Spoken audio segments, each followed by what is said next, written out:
In the name of God, the most gracious, the most merciful, peace be upon you. Welcome to another episode of From the Desk of Ghamidi. Our series of conversations carries on in the 23 question series, and today we are set to start the 138th episode.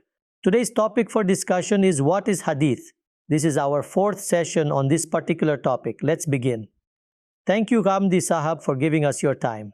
The Hadith are historical records of the sayings and actions of the Prophet Muhammad, peace be upon him. What is the history of these historical records? We aim to understand this through the ages, starting with what the Prophet Muhammad, peace be upon him, himself said about the history of Hadith during his lifetime, and then begins the era of the companions, starting with Abu Bakr Siddiq. Ghamidi Sahab, you highlighted three essential questions. The Prophet, peace be upon him, had forbidden the writing of these records. Was this a permanent prohibition? Abu Bakr's approach was also notable. Permission to share hadiths orally was granted, and Abu Bakr's stance on this issue was clear. Following this, if someone reports a hadith, how is it verified? What standards are applied? For these three questions, you have outlined the complete actions taken by Abu Bakr. I'd like you to link back to that discussion and expand on the era of Umar, which follows after Abu Bakr. May God be pleased with them both. Umar is recognized as one of the prominent caliphs of the Rashidun Caliphate. What was his viewpoint on this whole matter? Your summary is precise, and you have incorporated all three issues. We have detailed the actions of Abu Bakr Siddiq, may God be pleased with him. I mentioned that initially we would discuss the approaches of the Rashidun Caliphs. After Siddiq, Umar was his successor. His stature is well known. In a nutshell, his actions were precisely in line with those seen in Siddiq's practices. May God be pleased with him. I will provide the details now. What was the first consideration?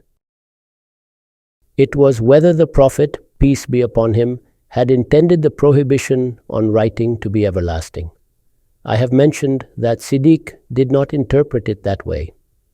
He understood it to be a precautionary measure directed by the Prophet, peace be upon him, to ensure the protection of the Quran. Umar viewed it similarly, as we have argued that Siddiq himself had compiled a collection of these teachings, supporting the view that he did not see this as a permanent restriction. The same perspective was evident with Umar. May God be pleased with him. The report I will now present to you is also cited by Bayhaqi and appears in Tadribur Ravi, referenced on page 151 of that text. I am quoting from Al-Hadith wal Muhaddisun. Reported by Urwa bin Zubair, he states, Ana Umar ibn al-Khattab arada ayn yaktuba sunan. Just as Sayyidina Siddiq had planned to document the sayings pertaining to the Prophet Muhammad, similarly, Umar, may God be pleased with him, decided to record the practices and deeds of the Prophet Muhammad, which he was known to have performed. فَاشْتِشَارَ فِي ذَلِكَ أَشَابَ رَسُولِ اللَّهِ صَلَى اللَّهُ عَلَيْهِ وَسَلَّمَ. In this matter, he sought the advice of the companions. فَأَشَارُوا عَلَيْهِ أَيْنْ يَكْتُبَهَا. They advised that it was a good idea and should be documented. From this, it is clear that those companions who came for consultation, obviously with leadership then being in Muslim hands, all agreed that this prohibition was not everlasting. Given the context of protecting the Quran, the Prophet, peace be upon him, had offered this advice strictly as a precaution and issued this directive. Now, since the final recitation of the Quran has concluded, it is well preserved in people's possession. There is no risk of confusion about its origin anymore. It is no longer the time of the Prophet, peace be upon him, either for someone to claim they had heard directly from him. Therefore, recording these narrations, that is, compiling the existing body of knowledge into a book or books, poses no risk. فَأَشَارُوا عَلَيْهِ أَيْنْ يَكْتُبَهَا. They gave the same advice. فَتَفِكَ Umar يَسْتَخِرُ اللَّهِ فِيهَا. Umar remained unconvinced. He continued to seek divine guidance through istikhara for a month. Atafika Umar yastakhirullah fiha shahran. He kept seeking divine guidance for a month. That is, he continuously prayed to God that if this action is beneficial, his heart should find peace in it. And if there is any error in it, it should be made clear to him. So he too had reservations. Clearly, his reservations were concerning whether compiling these things into a book alongside the Quran might cause confusion. That is, could a problem arise He would later express his hesitation, as we'll see. So, he continued seeking guidance for a month. Summa asbaha yawman wa qad azamallahu lahu. Then one day he awoke feeling that he had received divine guidance to make a decision. Faqal, he said, Inni kuntu aradtu an naktuba sunan. I had intended to document the practices of the Prophet, peace be upon him. Wa inni zakartu qawman kanu qablakum katabu kutuban fa'alayha wa taraku kitab Allah. Yet I considered our predecessors, who had existed before us, they too had written books of narrations, and then became beholden to them, and subsequently discarded the book of God. Notice here, he is contemplating another perspective, that is, if another book is compiled alongside the book of God, then people might focus more on it because it contains stories and narratives and obviously accounts of battles too, which might draw their interest, and they might neglect the Quran. That is, the book of God might be sidelined. Thus, he stated, Wa inni wallahi la albisu kitab Allahi bi shayyin navada. Hence, I have resolved that I will not allow anything else to intermingle with the book of God. This insight allows us to understand that he too experienced a similar dilemma as Abu Bakr Siddiq, may God be pleased with him. Similarly, he had planned, although he had already compiled the book, he continued seeking guidance through istikhara for a month, and the individuals he consulted, certainly they must have been prominent companions who had advised in favor of it. Yet, Umar, may God be pleased with him, remained unsatisfied, and then he declared that he too feared that we might become like the nation which had surrendered themselves to narrations and overlooked the book of God. Indeed. Bearing this in mind, he made his decision, just as Abu Bakr Siddiq had disapproved of the idea of documenting them. I too will not proceed, as there is a risk that it might blend with the book of God, or something might overshadow the book of God, or something might become the focal point for the people. These are the various considerations taken as precautionary measures, which he kept in mind while making his decision. However, it becomes clear that he too believed that the directive of the Prophet, peace be upon him, was not intended to be permanent. It was based on the concern that some harm could arise. We too must evaluate whether the risk of such harm still exists or not. This was his rationale. Now consider the other matter after this. The second point was about whether the narration should be stated. To address this, first I will present to you the narration of Karala bin Kab, quoted by Imam Zahabi in his book Tazkiratul Hufaz. I am reading from this book. He states, Lama Sayyirana Umar ilal Iraq. When Umar, may God be pleased with him, sent us to Iraq, he used to dispatch various groups. Masha ma'ana Umar, Umar accompanied us when the companions departed. Similar instances are also recorded. Abu Bakr Siddiq would accompany them outside. Umar would also come out. Waqal, and he said, Atudruna lima shayyatukum. Do you understand why I have come with you? Qalu naam takrimatul lana. Yes, we believe it is to honor us. This had been the tradition of the Rashidun Caliphates. They accorded such respect to the companions of the Prophet, peace be upon him. They also felt that he was seeing us off and sending us on a mission, so they felt it appropriate that they come out to pay their respects. Qal. Umar said, وَمَا ذَلِكْ إِنَكُمْ تَتُونَ أَهْلَ كَرِيَاتٍ لَهُمْ دَاوِيٌّ بِالْقُرْآنِ قَدَاوِيَ النَّهَلِ. There is another reason for it. This is true, I have come out to honor you, but another important point is that you will encounter people reciting the Quran there, and their recitation of the Quran will be continuous like the buzzing of bees. فَلَا تَصُدُوا هُمْ بِالْأَحَادِيثِ وَتَشْهُرُهُمْ. Do not distract them by recounting hadiths and engaging them in them. How curious. Jaridul Quran. The Quran should remain distinct from everything else. This directive has also been stated in various other narrations too. That is, to prevent any confusion between the Quran and anything else.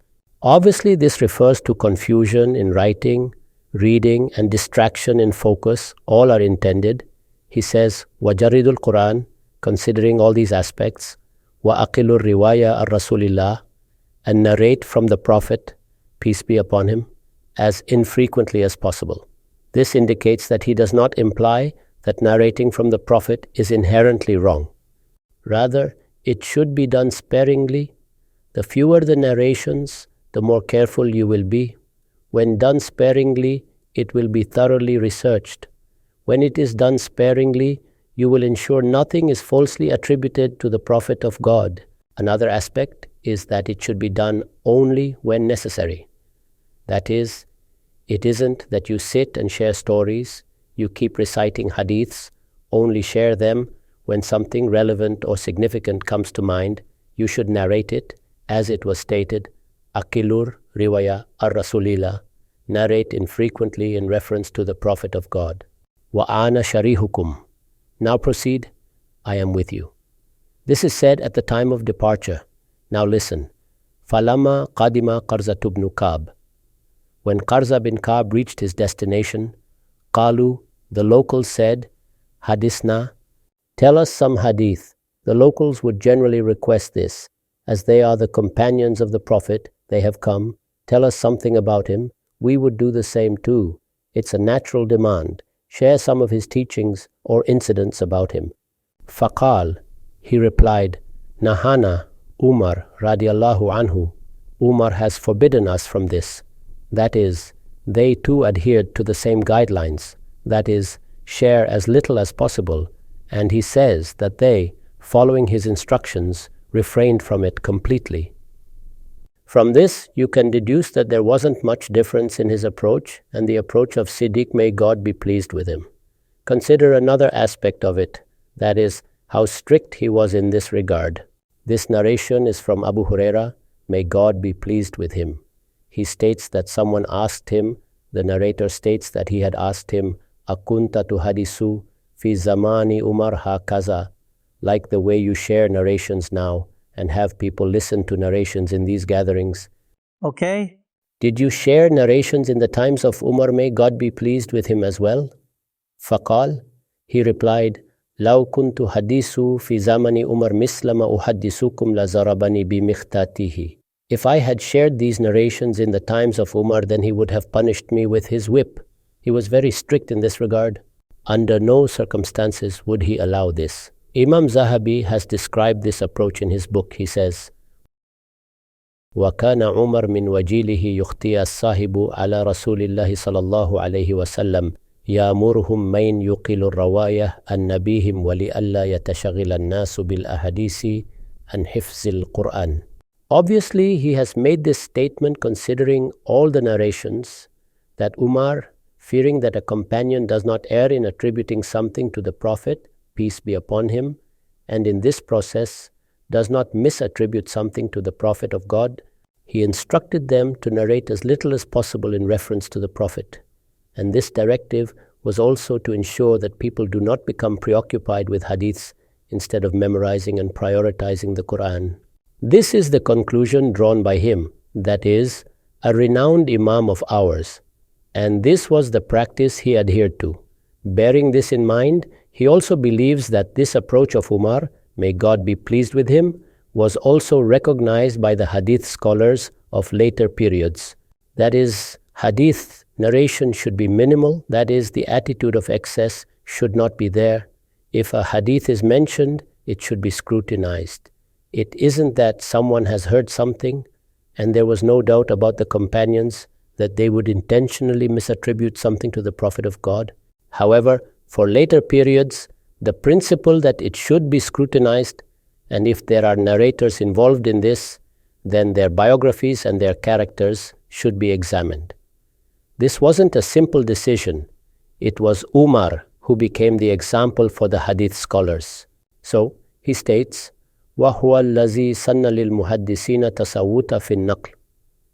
It was Umar, may God be pleased with him, who established this practice for the hadith scholars. That is, he set up this method and the expert scholars of hadith followed it. That is, if a point is being conveyed in reference to the Prophet, peace be upon him, then the method of investigation must be applied to it. That is, testimonies might be necessary for it, or other sources might need to be researched, or if the narrators are to be examined, then this must be done. وَرُبَّمَا كَانَ يَتَوَقَّفُ فِي كَبَارِ الْوَاحِدِ إِذَا ارْتَابَ. And it often happened that whenever they had some doubt, obviously, if the matter is straightforward and it doesn't raise any concerns, then it does not necessitate such scrutiny. However, if they encounter something doubtful or suspicious, then they would opt to withhold judgment on the matter of a solitary report. They would not accept it readily. With this, one can surmise that when the third point is before us, that is, Umar followed the very practice of Siddiq, that is, the hadith should be used sparingly, and if a hadith comes before them, and if it is necessary, if it pertains to knowledge and needs to be cited. Even Umar has mentioned many things, Siddiq too had done so. So, if a directive or decision has indeed been made there, which might affect us or our understanding of the Quran, Sunnah, or a novel application, obviously it would be mentioned by attributing it to the Prophet of God, then it would be thoroughly investigated, that is, the nature of the matter would be examined, who is the one saying it, and the manner in which it has been narrated. As soon as he becomes strict about it, that is, in terms of narration and also in terms of acceptance, in terms of narrating, they desire it to be minimal in quantity, and in terms of acceptance, they emphasize that nothing should be accepted without scrutiny.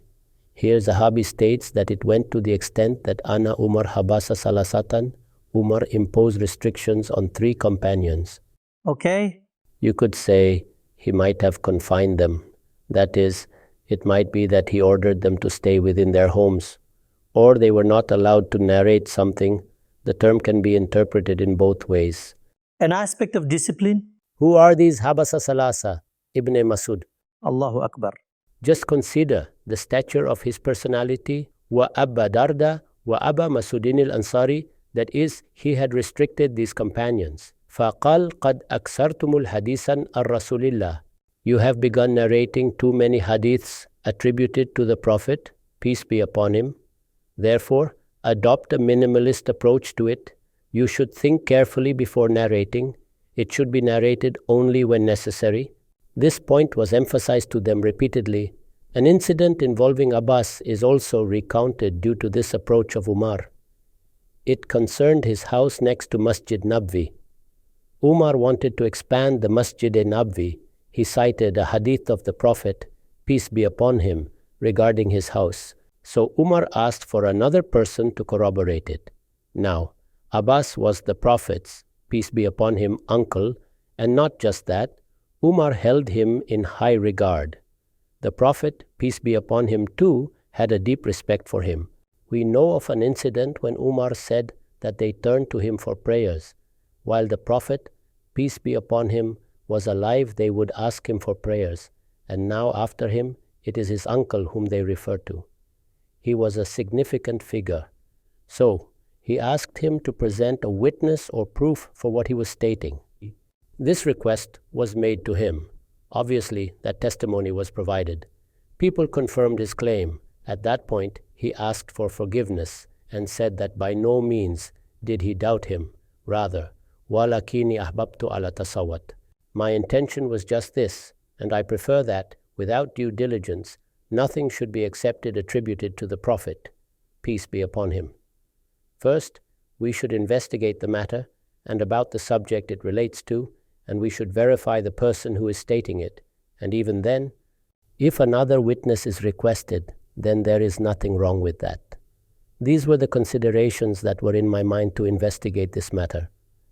Throughout the life of Umar, we do not find him deviating from this practice. That is, if we summarize all 3 points regarding the writing of the narrations and compiling them into a book, he followed exactly the same methodology as Siddiq and desired to record narrations and preserve this entire history. He consulted with the companions as well, however. After seeking divine guidance through istikara for a month, he ultimately decided not to proceed with it. Those who were reporting the narrations were repeatedly instructed to do so minimally. Minimally means it should be done only when necessary, when it is essential to use them. If something is to be narrated, it should be done with thorough research and avoid narrating stories and organizing gatherings to share narrations, and storytelling should not become our practice. He was extremely careful in this regard that no confusion with the Quran should occur. People should not neglect the Quran and start getting involved in these matters. Considering all these aspects, he kept reminding people repeatedly. When something was to be stated, then the approach was one of research and investigation. It would be investigated, studied, and if an exceptional situation arose, then testimonies would also be required, and a witness would be sought from the companions, like in the case where Siddiq had asked for a witness. This was the approach of Umar. Like I said at the beginning, there is essentially no difference in the approaches of both Siddiq and Umar regarding this. After this, two Rashidun Caliphs, that is, Usman and Ali, remain. We learn about them that regarding writing, they too never took any steps other than this. Indeed, not just them, the caliphs of later periods as well, with regard to the state-level transcription of the hadiths, or at the caliph's level, avoided making any arrangement for it. That is, they never set up anything of this kind. So, for the initial phase, we learn that whatever the approach of the two sheikhs was, that is, the approach of Siddiq and Farooq, may God be pleased with them, the same approach was followed by the other caliphs. That is, the way of the Rashidun caliphs was also the same, and the caliphs of later periods also followed the same script. The second point, that is, the statement of the narrations, clearly shows that, in this case, the same strict measures were not maintained.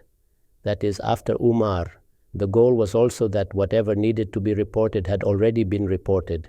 So, now there isn't any particular risk. We do not find any evidence of their warning people in this way, or that they had been strict in this regard. Rather, one narration clarifies that the strictness maintained until the times of Umar gradually gave way to leniency. Okay. I am presenting that narration to you as well. This narration is cited in the same Tazkiratul Hufaz by Imam Zahabi. He says, Muawiyah, may God be pleased with him, used to say this. It is his narration. Alaykum min al-hadisi bima kana fi ahdi Umar. You should consider only those narrations that were known in the times of Umar. فَإِنَّهُ كَانَ قَدْ أَكَفَ النَّاسَ فِي الْحَدِيثِ الرَّسُولِ اللَّهِ صَلَى اللَّهُ عَلَيْهِ وَسَلَّمَ. For he had made the people quite wary regarding the hadiths of the Prophet, peace be upon him. This clearly shows that after him, the attitudes had become more relaxed. I am saying that there might have been reasons for it. Nevertheless, from his narration, we understand the strictness maintained in the times of Siddiq or in the times of Umar did not persist in later periods.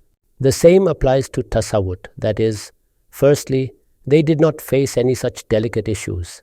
Neither Usman nor Ali, may God be pleased with him, or if such issues were encountered too, perhaps those narrations were already known to them. Therefore, no witnesses were demanded for them, and the general approach that prevailed was that the narrations should be used sparingly. However, if an issue arises, then people may inquire about it, since perhaps no such instances appeared at that time.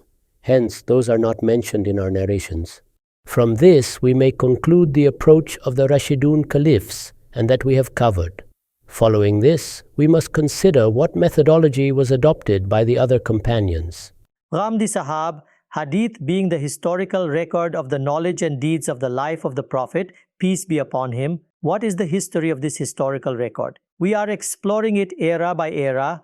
After Abu Bakr, the era of Umar is complete. What were their stances regarding all 3 points? We attempted to clarify this as much as possible. We will continue the discussion and we will try to understand the approach adopted by the rest of the companions for all these 3 situations. Our time is up for now. We will be back to serve you again. Thank you very much for your time so far. Thank you very much.